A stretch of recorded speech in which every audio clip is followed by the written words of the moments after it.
We're here for the Illumination series number 6. Jeff is getting ready for Adamus, and I hope you can feel the beauty of the energies that are surrounding us here in Kona. It's in the air, it's everywhere. So with that, as always, let's start with that conscious breath, that deep and conscious breath of life. Take that good deep breath, breathing into yourself, letting the energies flow. Breathe with all that you are, opening to the highest potentials.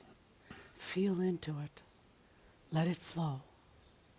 Breathe the I am that I am. I exist. Feel it.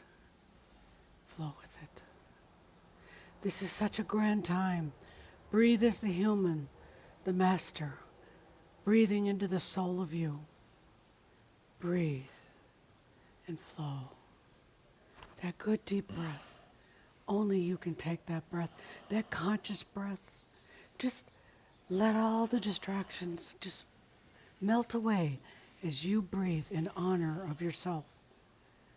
Take that good deep breath. Take that good deep breath as we proceed with the Dhammas.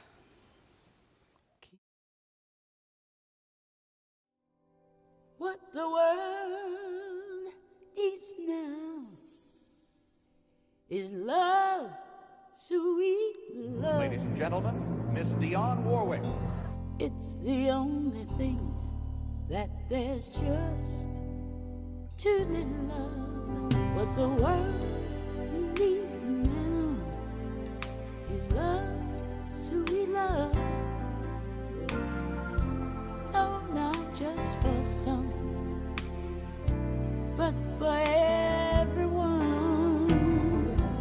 Lord, we don't need another mountain.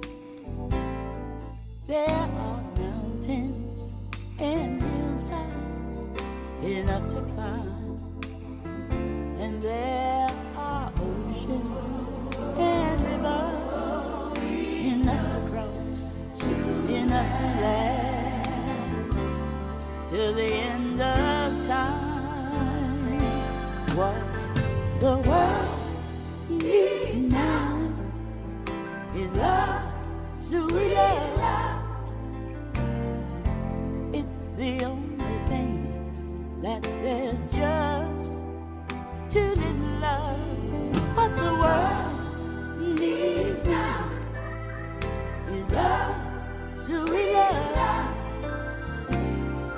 No, not just for some, but for everyone. Lord, we don't need another meadow.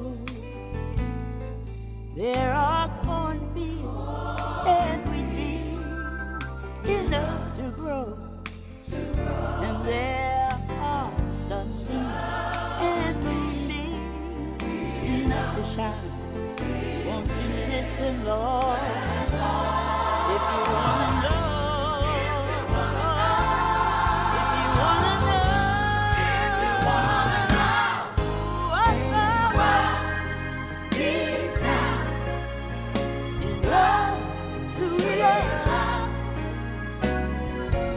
It's the only thing that there is just too little love. What the world needs now is love, sweet love. No, not just for some, but just for everyone.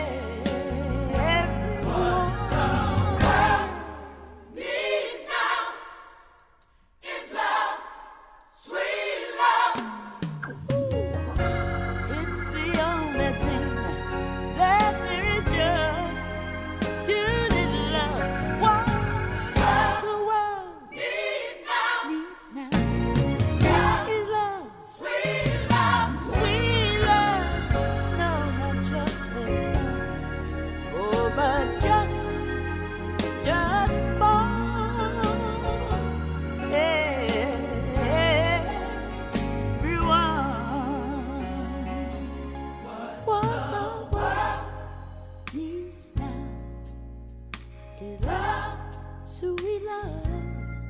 What the world needs now is love, sweet love.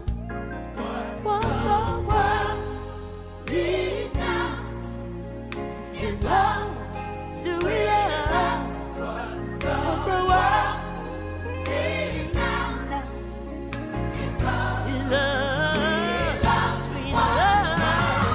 What the world needs right now is love, sweet love. What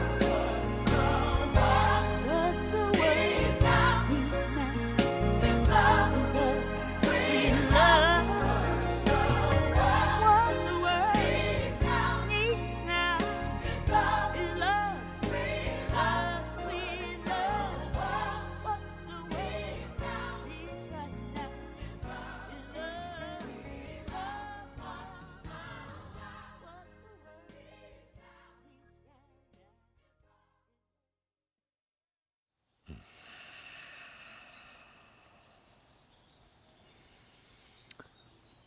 I am that I am. Adamus of Saint Germain. So, did you feel it, dear Shambhala? Did you feel it? As we got all of our energies ready for this shoud, did you feel something sweeping across you? Did you feel something sweeping across the world while all the Shambhala tuned in right now? I imagine you did. I imagine you felt something, and perhaps a familiar feeling, perhaps something you haven't felt in a while. We're here today at this Shoud Illumination Series number 6 to talk about love. You know that we recently came out with Love 2.0. There'll come a point where you look back on your life, on the history of Shambhala and the planet. You look back and say there were certain things that happened along the way that were definite turning points, or as Tobias called them, points of separation. There was the Heaven's Cross, and I know some of you expected something different, but it was a turning point, like the quantum leap way back in 2007. At the quantum leap, nothing particularly happened at that time, but everything changed afterwards, because the quantum leap was that point where there was no turning back. There was enough light on the planet, there was enough consciousness and enough love that the planet wasn't going to go backwards. It wasn't going to sink into the abyss. It wasn't going to do like an Atlantean thing where everything is in destruction. The quantum leap was a huge event, meaning there's no turning back. We're into it now. Heaven's Cross, which occurred almost 1 year ago. Heaven's Cross was about opening between the realms. There's always been that veil, that separation. It was finally, with the intense work that so many of you who were realm workers did, it opened that portal, that gateway between the realms, and has allowed in more and more of your light, of your divinity. It doesn't change things on that very day, and you may not notice it for weeks, months, or a year or more. Because it's happening at the very deep level of physics. It's happening at the levels of energies and light. And eventually it makes its way to your reality. But only when you're really ready. Only when there's that maturity to be able to handle that level of light, and particularly of new light. So no, you haven't missed a thing. No, Heaven's Cross or the Quantum Leap weren't just dates in time where we tried to have an event. They were definite turning points for the planet. And we're at another one right now. A change in the very dynamics of love on the planet. You can mark this day, this shoud, as really the symbol of that turning point. Love is such an interesting thing. I talk about it at great length in the Love 2.0. And I'll tell you right now, you don't need to watch that. Some of you may have some abundance issues or whatever. It's not that you're being pushed to listen to that. We're going to talk about it today. It's in the air. It's happening. But love 2.0, the next level of love on the planet, and it's a big one, not just a little incremental step. It changes the very, very dynamics of love. Love is an interesting thing. It's been really experienced for the first time here on this planet. Spirit, God, whatever you want to call it. I call it your consciousness, by the way.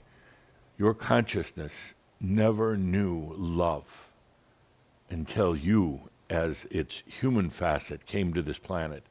Never knew love, couldn't have known love. I never knew what a beautiful sunset was like.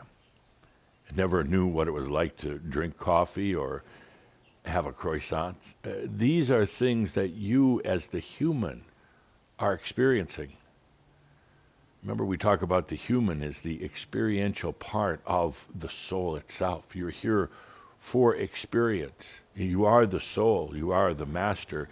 But you're playing out the role right now of being the human in experience. And as that human, you thrive for experience. That's why so many of you want to stay on the planet, to continue in your human role as the one that experiences. You love experiences at the deepest level, even if they're difficult or challenging experiences, but that's in your soul DNA to experience. And I know a lot of times you complain about the experiences, you moan and groan, you're not happy with them, but that's what the human is for, to experience. And with that also, the note that you can change how you want to experience things. Is really not a destiny. There are directions of you, the human, of the master and the soul, but there's not a set destiny. You, as the human, have the right given to you by the soul to change how you want to experience. You have that right. It was the human who came here to the planet and began experiencing love at some point, but not right away. It wasn't like you came down here to this planet Earth and suddenly you were in love. Oh, no. There wasn't even a thing called love in Lemuria. There were things you were attracted to and things you weren't attracted to. There were things that brought joy and things that brought grief, but love, no, not right away. It wasn't really until about, roughly speaking, 5,000 years ago that love was first experienced by humans. Now, many people will have a difficult time accepting that. They want to believe that Spirit God, the Almighty, in its love, made you and put you here on earth to go through whatever you're going through. It's simply not true. When you look at the metaphysics of spirit, of consciousness itself, no, it didn't know these things. And the most beautiful discovery of all by the human facet, the most beautiful discovery for the I am has been love. And it hasn't been that long ago that you first experienced it. And since then, love has become really the best part of human life, and at times the worst part. Love is the thing that makes you wake up in the morning and smile, thinking about one that you love, thinking about that deep and meaningful relationship, something that helped you to transcend just normal human life. Imagine what it would be if there wasn't that love in your life. It'd be pretty banal, pretty boring, lacking in depth, but love, more than anything, helped you to move to a new level of understanding your consciousness and ultimately your energy. But love at the same time has brought hardships and difficulties. The number one reason for karma in relationships, for coming back with others, Oh, so many of you have felt the pains of love, or the expectations of love not meeting what you had hoped for. Someone that you fell in love with, and you imagined a happy life for the rest of your life, perhaps with children, perhaps traveling around the world, meeting others who were in love, having a companion to go to movies with, to have dinner with, and you imagine this beautiful, blissful love, and for a number of years, it was the thing that gave you more feeling, more sensuality than anything else. But then something happened. Either the love just started fading away, that feeling of true deep love, or you were betrayed by love, by your lover. Or suddenly you woke up one morning, looked over, and realized you didn't love this person anymore. So love, with all of its ups and downs, love was first experienced here on this planet, and will always be known now as the planet of love. This feeling of love, which is now an angelic sense, has literally been taken to other realms, to the new earths, to other places within creation where there are souled beings.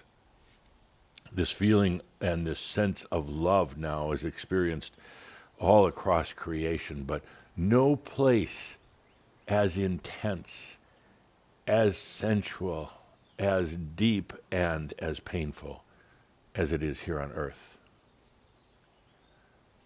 Love evolved over time. Love matured over time, but again, the human element came in, this human element of energy feeding. What a great way to energy feed, to tell somebody that you love them, or you couldn't exist without them, to manipulate them under the banner of love. So love has matured, and it is also distorted.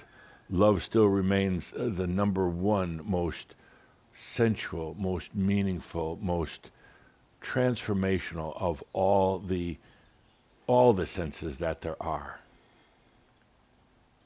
But now on this planet, now with Heaven's Cross, now with more light on the planet than ever before, now it's time for love itself to evolve.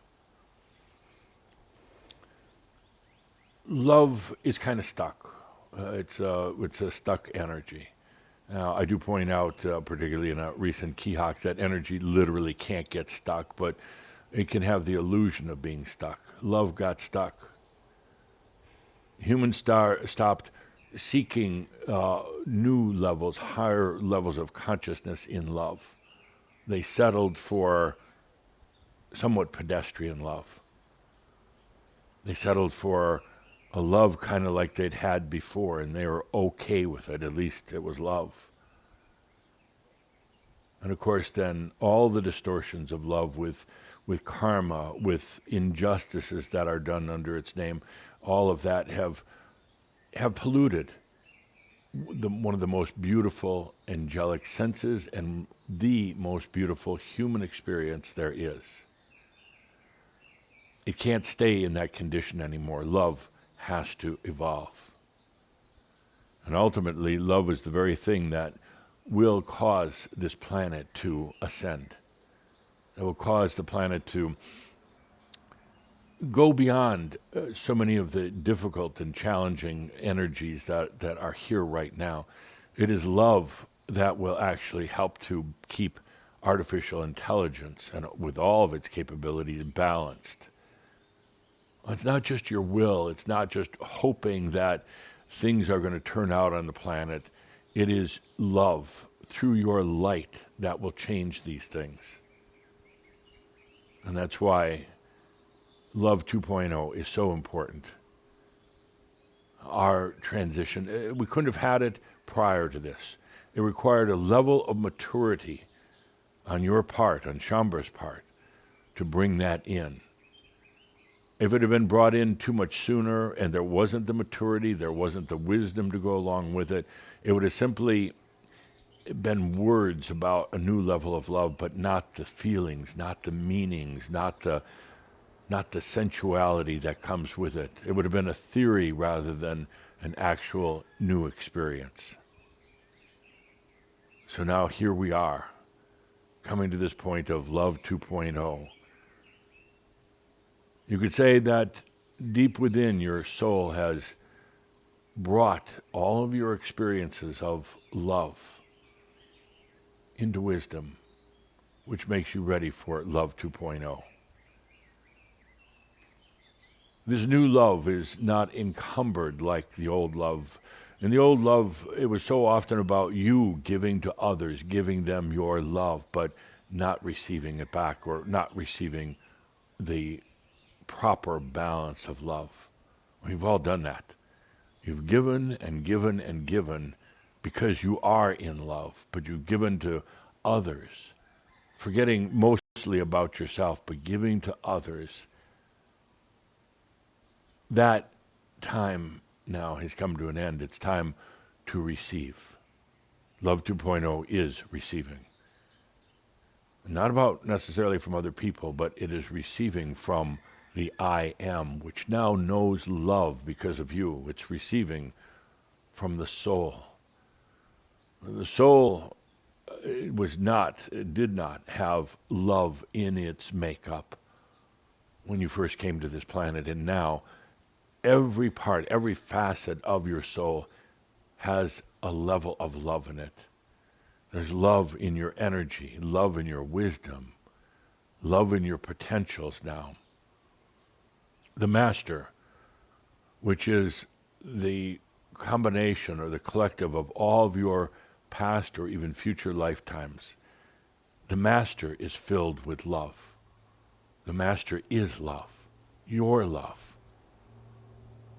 A lot of times people say, well, what is the master other than being the kind of the collective, the gathering of all your lifetimes? The master is now love, but not the old kind.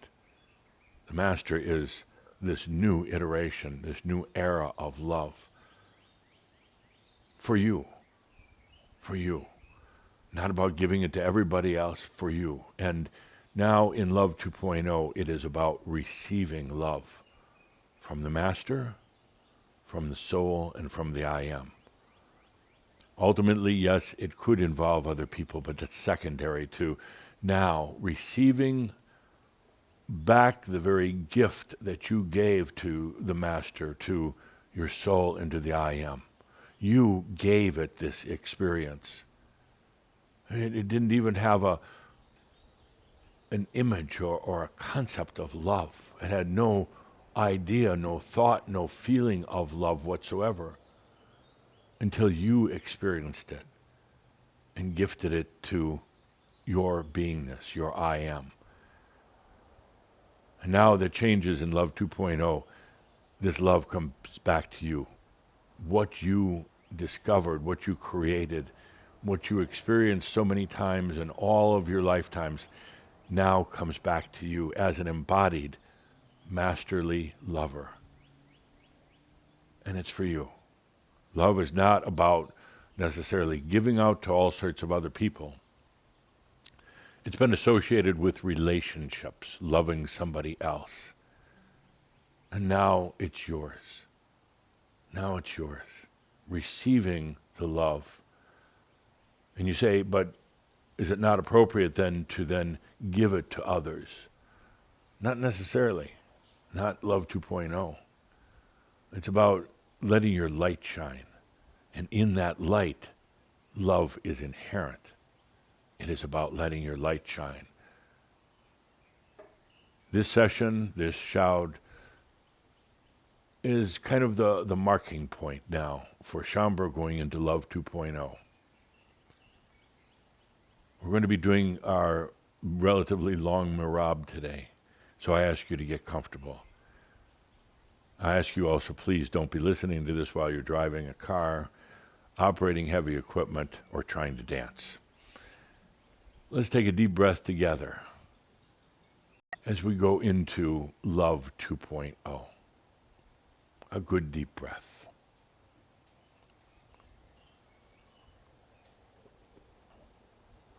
As we begin, I'm going to invite in a few guests. And normally at our shouds, I don't bring in guests, not so often.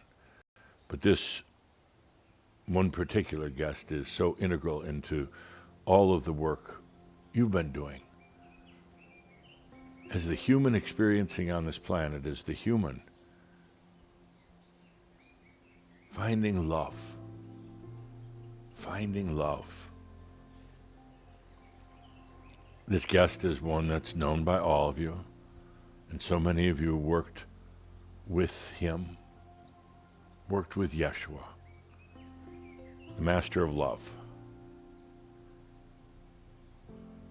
The way Yeshua is depicted in the Bible and now in the churches is not the way he truly was.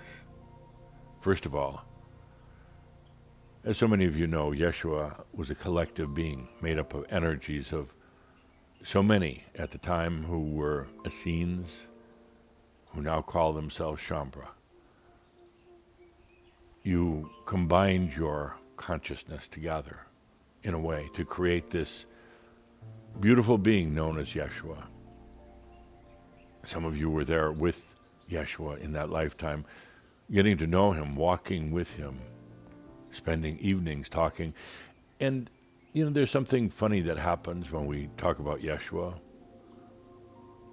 because of the overlays of the churches and the religions, that we have to be like overly honoring, overly devout, almost afraid of Yeshua. Some of you learned that in your early years. Yeshua the Savior, are you worthy of his light? But the interesting thing about Yeshua is he was very humble because he reflected you. Very, very humble. Yeshua was a human, but not a souled being. The soul came from the input of all of you. Yeshua had a good sense of humor because you do. And Yeshua was quite a pirate in his own right because you are. You always have been, as long as I've known you, pirates. So Yeshua did things different. The interesting thing that's never been written about Yeshua, because it's supposed to be this overly honoring, devotional thing to Yeshua. No, he could take a joke. He could take being teased. Some of you love to do that. But he could give it back as well. Yeshua was not what you'd think. He stumbled a lot. He stumbled. He did that because, first of all, he wanted people to see him as a human, not as some god.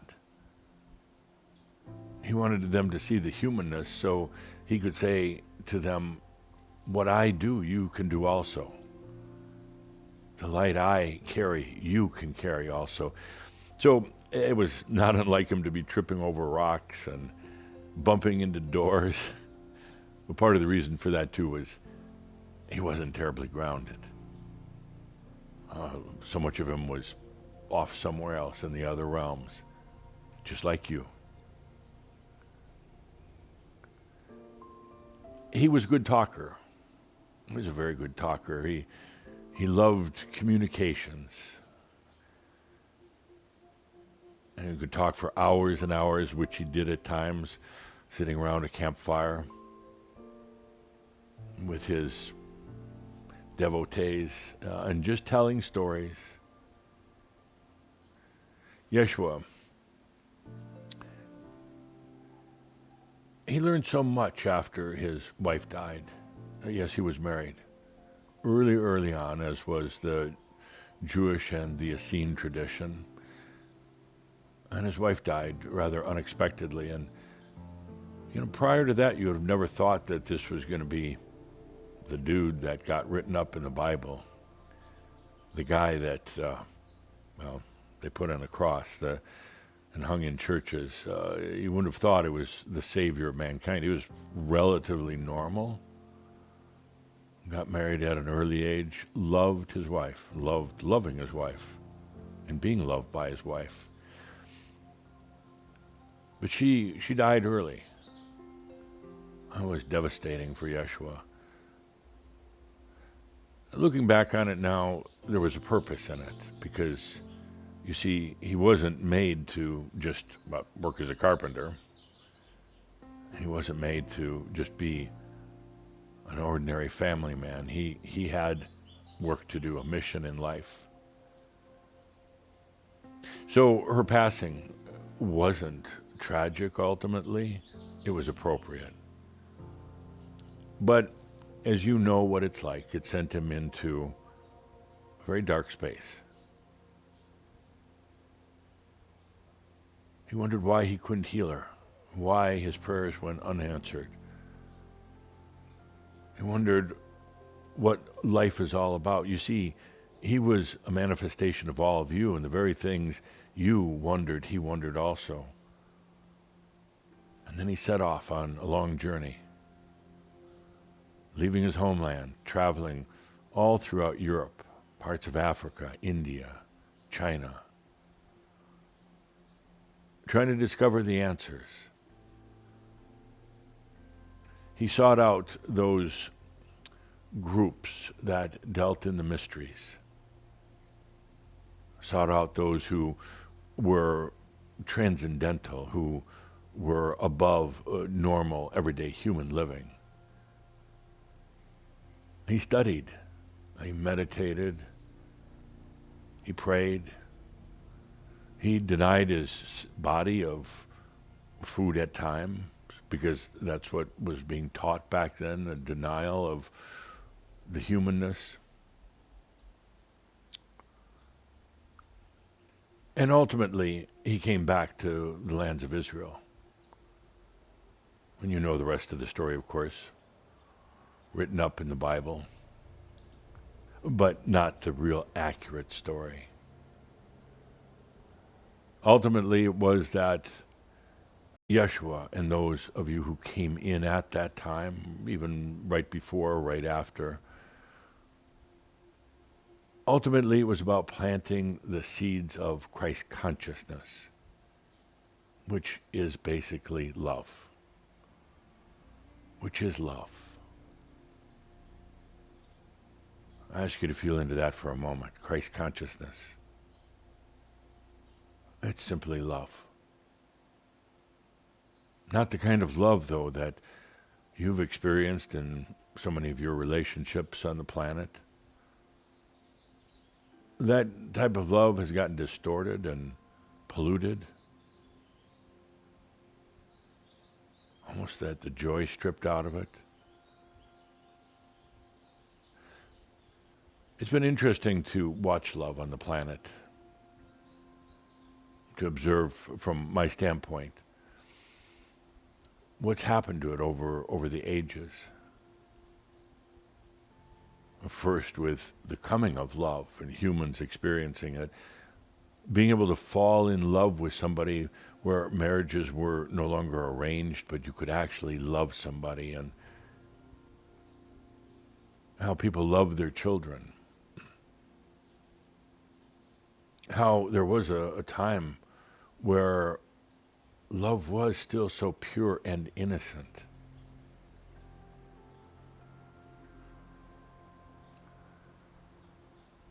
And then along the way with, the way humans do things, it got kind of bogged down. It kind of lost its purity and its innocence in many ways. Now I know, yes, there are still many times when humans are still experiencing this sense of pure love, but all in all, love got bogged down, got abused.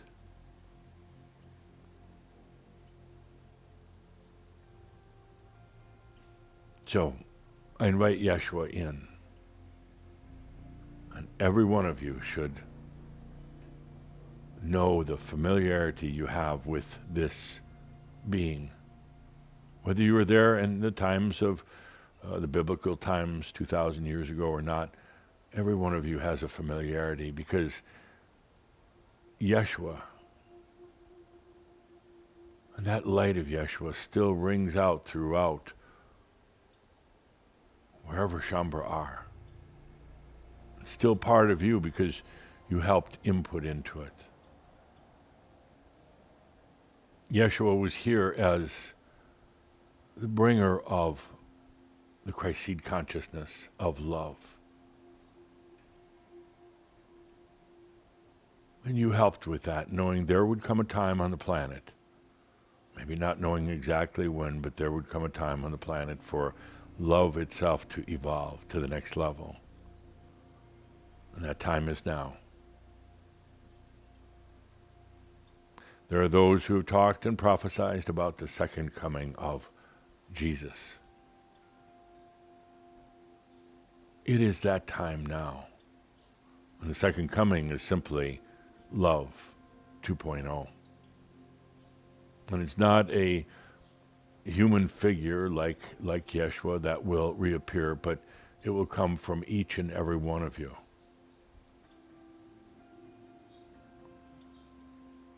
And there are those who will have a very difficult time accepting it.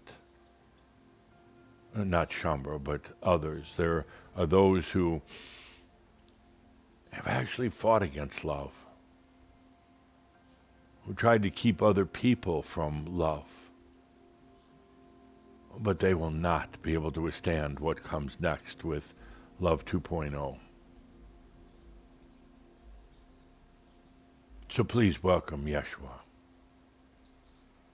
into our gathering today. I've already asked him to literally speak to you, to be channeled for you at our upcoming Merlin conference in September.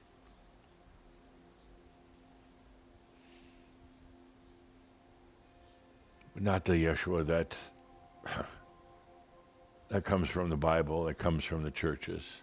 This will be the pure Yeshua.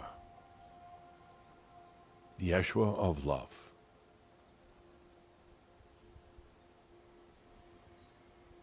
Also today I ask you to invite in, as our very special guests, every one of your past and future lifetimes. Every one of them. Because what comes now is important to them. They too are going through their realization and their ascension into you. Yes, their ascension into you. When all of these expressions of your soul, when their time comes, as it is now, they too go through realization, but they ascend into you.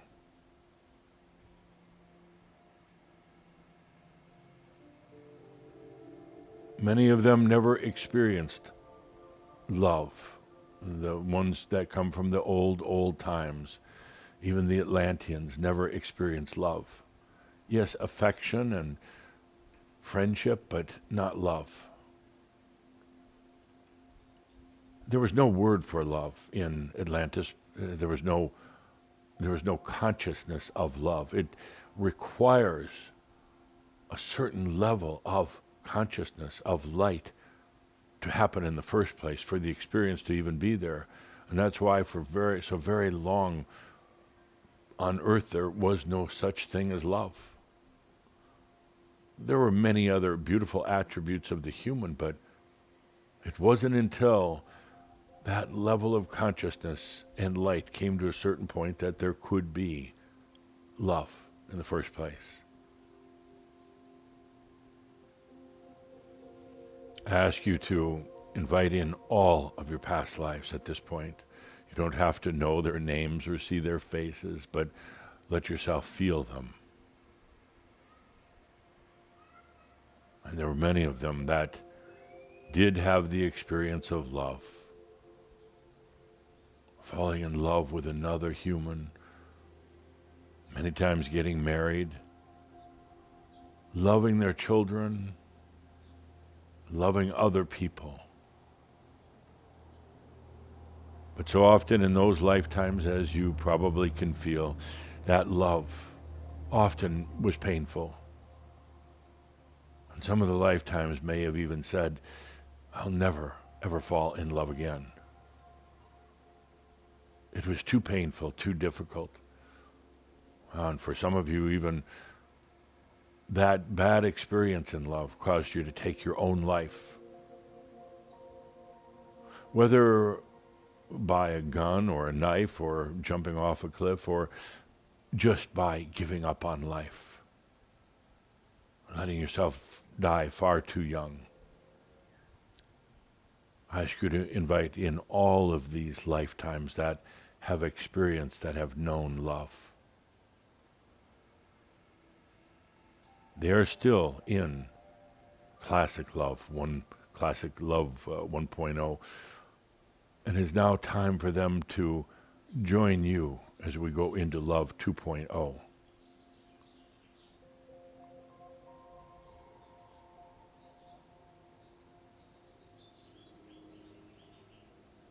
Let yourself feel them and their experiences, their stories of love. Oh, there's some great stories. Well, there's the beautiful stories, the love where, well, you meet someone and then share love with them from lifetime to lifetime to lifetime. And then when for some reason you choose not to be with them again for a lifetime or two, that constant feeling of the deep, lost love, but such a beautiful thing, knowing that you'll be back together again. Invite all of your past lives, your human lives, into our gathering here with Yeshua.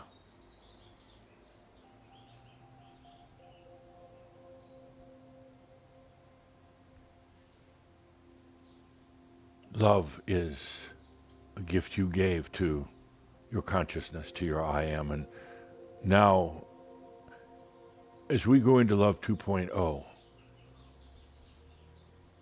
it gives it back to you. But you could say from a higher place, a place of more light and consciousness, an unencumbered place. An unencumbered place. The love that comes back through your I am is pure, is wise, and is deep.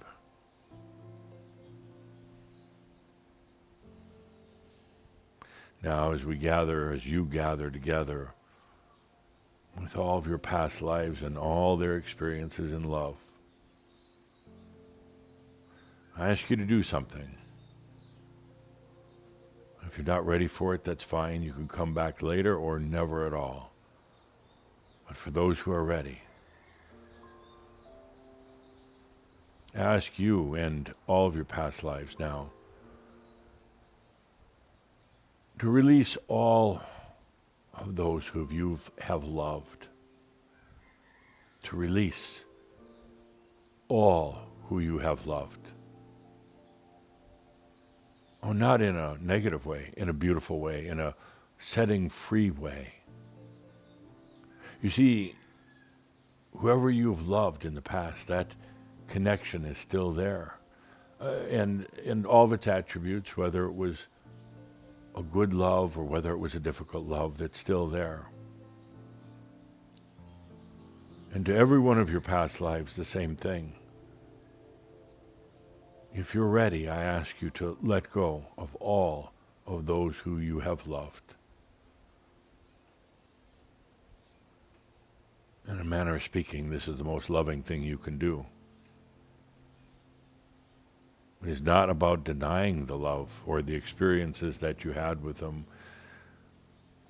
It's not about running from them. It is simply saying that you have shared with them, with the ones you have loved, your partners, your mate, your children, your friends.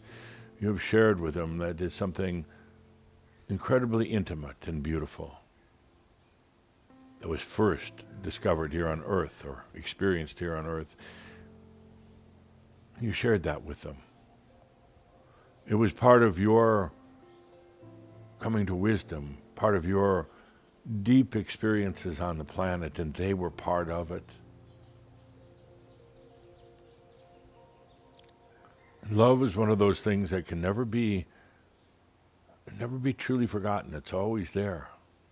Once you experience it with somebody else, that love remains always. Even if you go your own separate ways, even if there's a bitter divorce, that initial love is always there.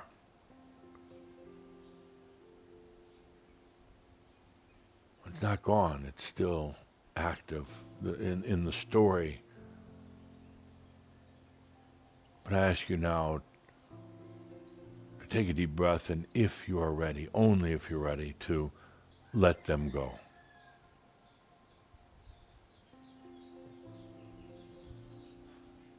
I know some of you feel anxiety with this. You wonder why. Why let them go? Don't you want to surround them in even more love? In order for you to move into this next level of love, is it important to release them and for them to release you from the old love? And what you may find is that as you release them, you bring your relationship with them, the ones you have loved, you bring that relationship now into the new love.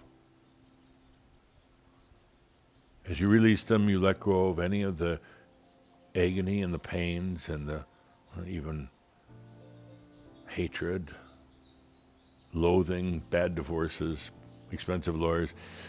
You let all that go in order to allow that experience that you had with love with that person now into the new love. You're not pushing them aside. You're not taking away the love that was there. You're simply letting it transcend now into the next level. You're literally going into the past or the future and changing the very nature of the energies, of the light, and of the love that was with you and the other. And as you do this, you come to realize that all along, throughout all the loves that you and your past lives have had, all along, it was always about ultimately finding self-love.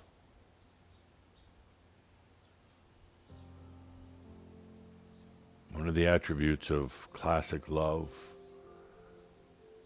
with all of its beauty, as great of a sense that it is, it helped bring you into a feeling, a consciousness, a state of beingness of love, but it caused you also to get dependent on others for love. Love has always been about ultimately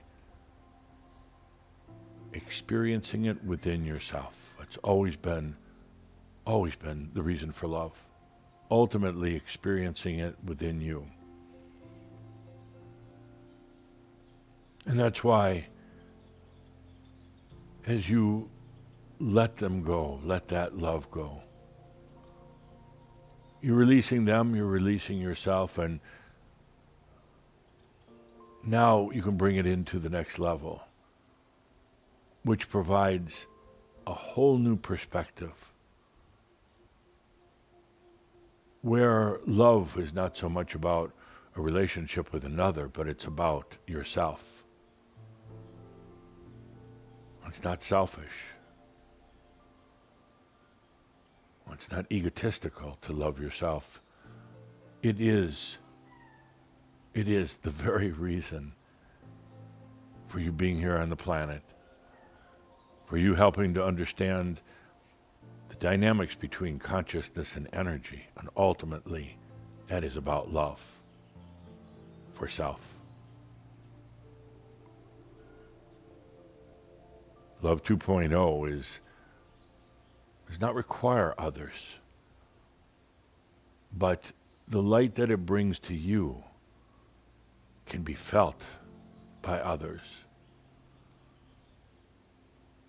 This new level of love, it's not about whether you're married or not. It's not about children. It's not about lifetime after lifetime together, and it's certainly not about eternal love with another.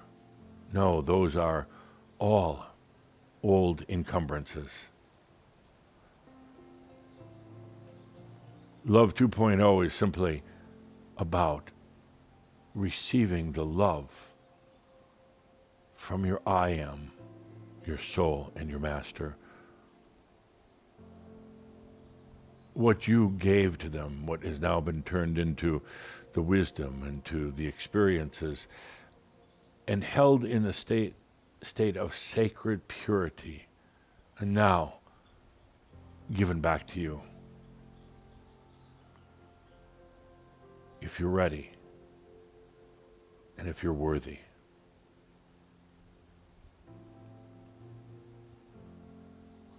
Imagine for a moment waking up in the morning and feeling that sense of new love for yourself. Instead of waking up wondering how you're going to get through the day, or even thinking about the ones you love right now, you wake up in the morning and are immediately bathed in the love that is coming from your own I amness. And that sets the course for the rest of your day. And even though you stay here on the planet as an embodied master, and there's challenges and difficulties and dealing with people who are somewhat loveless, dealing with people who have lost all hope, you can walk out into the day and fear not, for the love continues to flow like in a sacred circle with you, the soul, the I am, the master. And as I talked about in our cloud class, Love 2.0, and suddenly you're not having to try to change the world, or you're not trying to find a little sliver of happiness or love. Everything is reflected back to you as love. And everything that emanates from you is love. Love is the acceptance and the awareness of the grand being that you are. Love is the ability to let your light come in and flow in you and through you.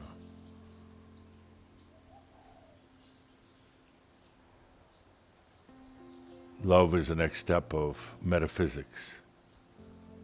It's not just unicorns and rainbows, no. There are those who sprinkle their love dust on everything and thinking that's going to change them or the world. They're really, in a way, into this love and light, but relatively clueless about what it really is. Love is the acceptance of yourself, of your I am nature. It's the awareness now, the remembrance and the awareness of who you truly are and why you are here.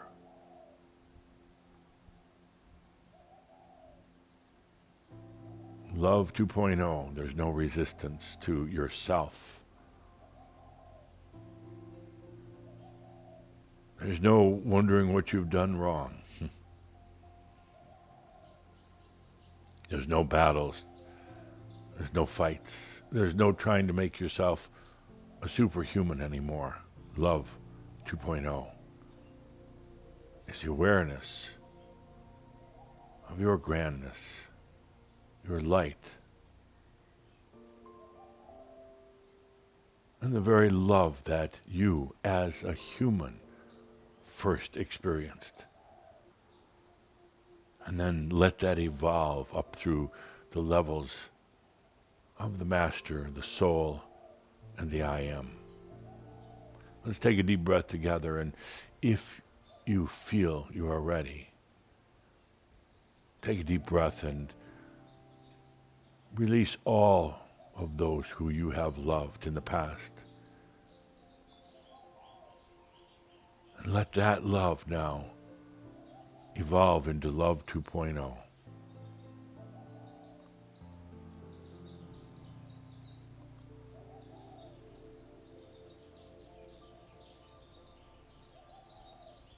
Those with children, for instance, may find it very difficult to let go or to release the love they have, because it is one of the most precious things that they have experienced in love for the children. And when I say it's time to release that, there's a natural reluctance to release the greatest loves you've had in your life, perhaps somebody that you shared many, many years with and they passed, crossed over, but yet it was the greatest love, the greatest feeling, the greatest memories that you have. And when I say, let yourself release it, oh, there's a feeling of anxiety, a feeling of going into nothingness. But that's temporary. For what happens as you release the classic love, it evolves now into Love 2.0, a love that is free, a love that does not feed, a love that does not demand. Let's take a good deep breath.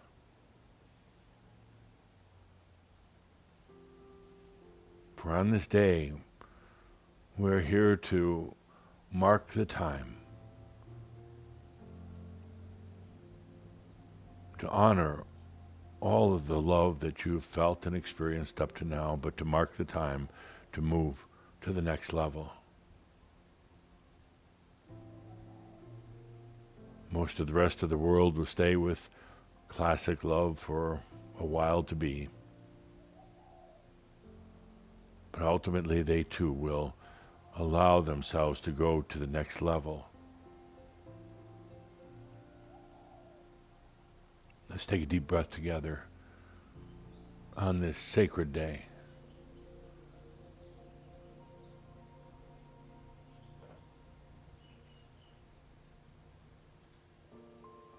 And now, in Love 2.0, everything that you've learned about love, all the feelings, the sensuality, the joy, the exhilaration, the pure light, can you receive that now?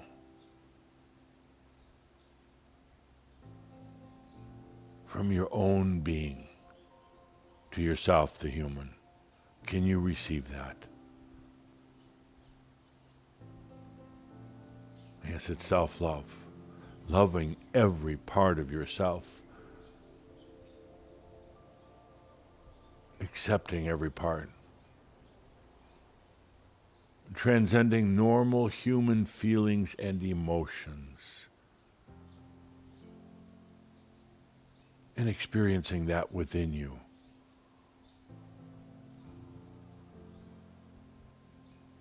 There was that one lifetime I first experienced love on this planet, that one wonderful, precious lifetime. And then many others followed, but there was always that first time.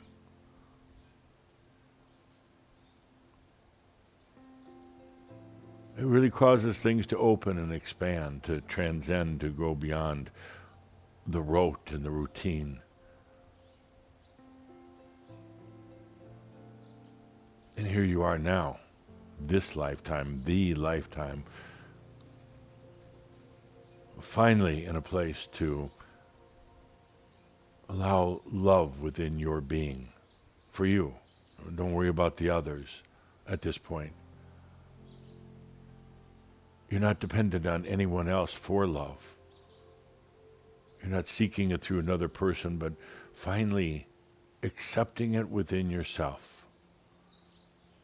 And you certainly deserve it after all you've been through, after all the difficult journeys, challenging experiences, times when you just wanted to give up. And you're here now. Take a deep breath, and if you're ready, let yourself experience and to know the love of yourself. You can't think your way there, but you can allow it.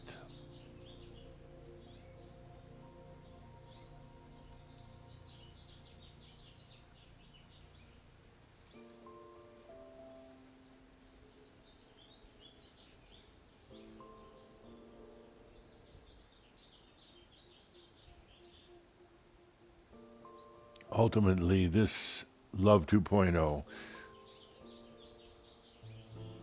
it's what causes, what will bring consciousness and energy together at some point.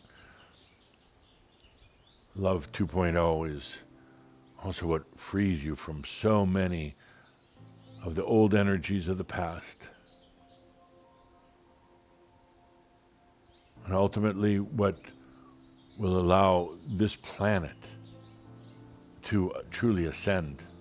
And I know sometimes you look out at the planet and humanity and you wonder, how will we ever make it? How will we get past all the issues and the hatred and the wars and the suffering? How will we ever get past the inequities, the prejudices? Will we make it through this coming of AI, artificial intelligence, into the world? How will we ever handle it? And you could have all the best planners in the world, all the ones who come up with the ideas and the plans and the programs and the schedules. You can put them together, and even right now they wouldn't be able to figure a solution to all this. It's beyond the human mental capacity to figure out a solution to the woes of this planet.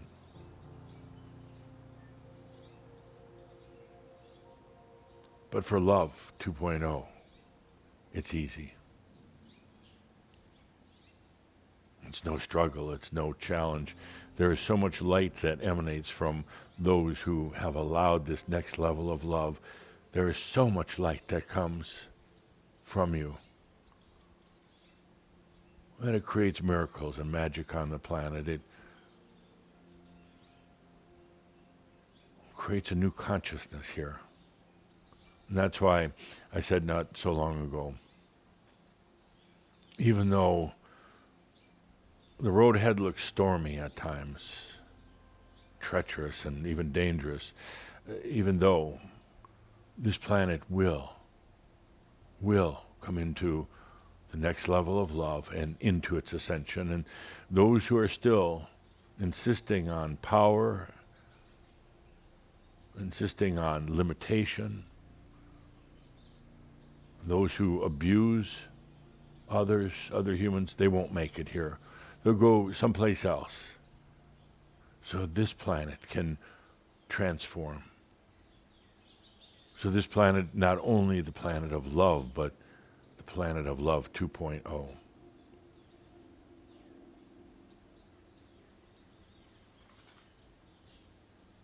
It is Yeshua that said to his apostles in the final days,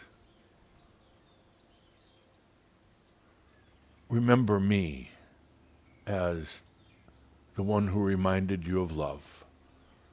Remember me as the one who asked you to go forth with your mission well into the future of bringing the message of love to this planet and the next levels of love. And that's why you're here.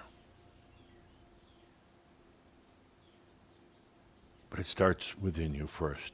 It's not about going and sprinkling love dust all over the planet. That doesn't work. It has to begin within yourself. It can go nowhere unless it begins in you. And yes, it is one of the most difficult things a human will ever do, is to love themselves. And there are those who talk about it, those who think about it, very few who actually do.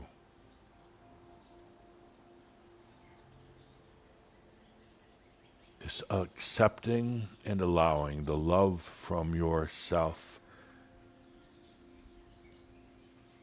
it's the beginning of Love 2.0. And you, my dear friends, have the maturity, the wisdom, and the balance to allow it to happen right now.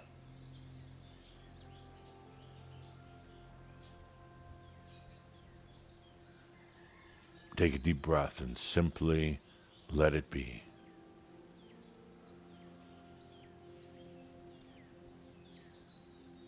I say that there's no destiny. In other words, things aren't written in stone, but this coming to Love 2.0, it was something that was always imagined and always dreamed of, and now it's here. Now, let it flow in you and through you.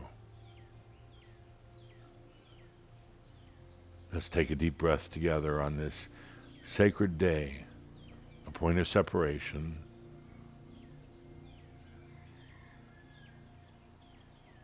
The metaphysics of love.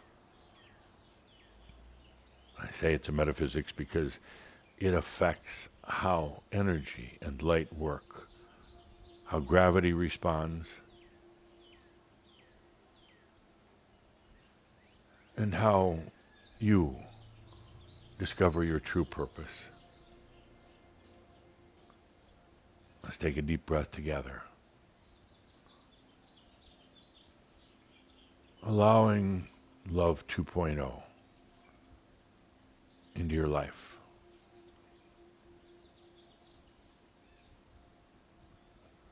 As you do, nobody will ever be able to take this from you. Nobody will ever be able to tarnish it, to corrupt it, to steal it.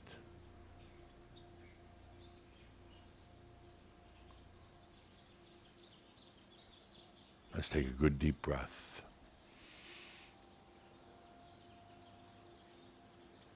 And as we bring this shoud to a close, I ask that let's play that song that was played up front now. The one you opened with, let's close it with that.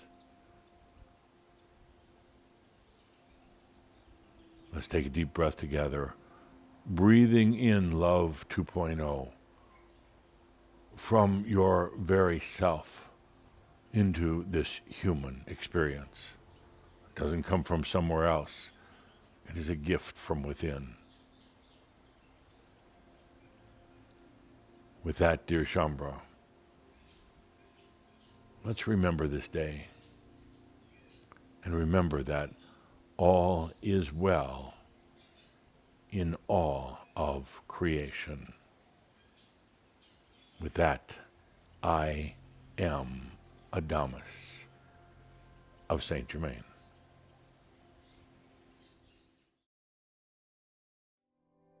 What the world needs now is love, sweet love. Ladies and gentlemen, Miss Dionne Warwick. It's the only thing that there's just too little love. What the world needs now is love, love. No, not just for some, but for everyone. Lord, we don't need another mountain. There are mountains and hillsides enough to climb, and there are oceans and rivers enough to cross, enough to last till the end of time. What the world needs now is love, sweet love. It's the only thing that there's just too little love. What the world needs now is love, sweet love. No, not just for some, but for everyone. Lord, we don't need another meadow. There are cornfields and wheat fields enough to grow, and there are sunbeams and moonbeams enough to shine. Won't you listen, Lord, if you wanna know?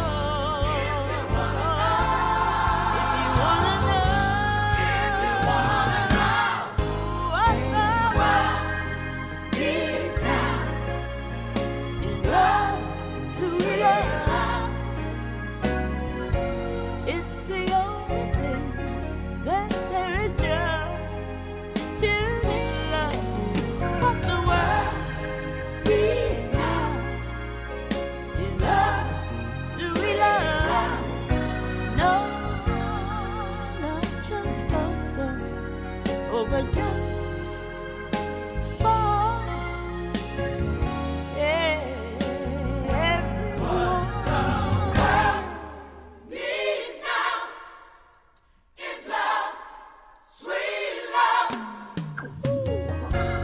It's the only thing that there is just too little love.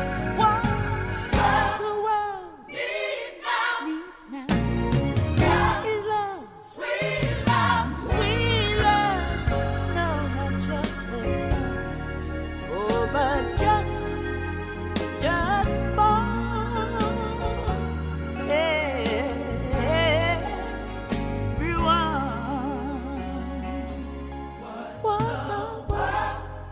needs now is love, sweet love. What the world needs now is love, sweet love. What the world needs now is love, sweet love. What the world needs now is love.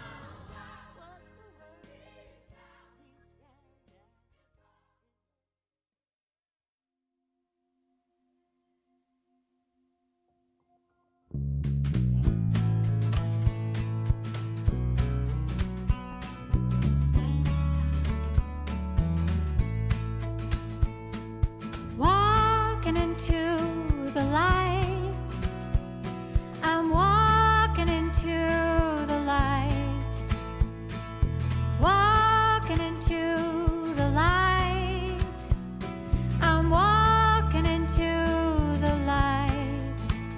With my feet on the ground, I hear your sweet sound, and I'm walking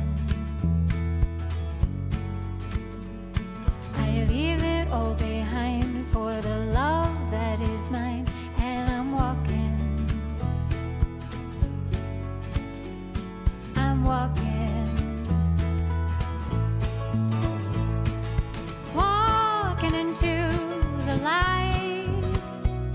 I'm walking into the light. Walking into the light. I'm walking into the light. Hand in hand we're home, and we'll never be alone, 'cause we're walking. Faces shining bright, we're together in the light. Yes, we're walking. We're walking. Walking into the light. I'm walking into the light. Walking into the light. We're walking into the light. Walking into the light. We're walking into the light. Walking into the light. We're walking into the light.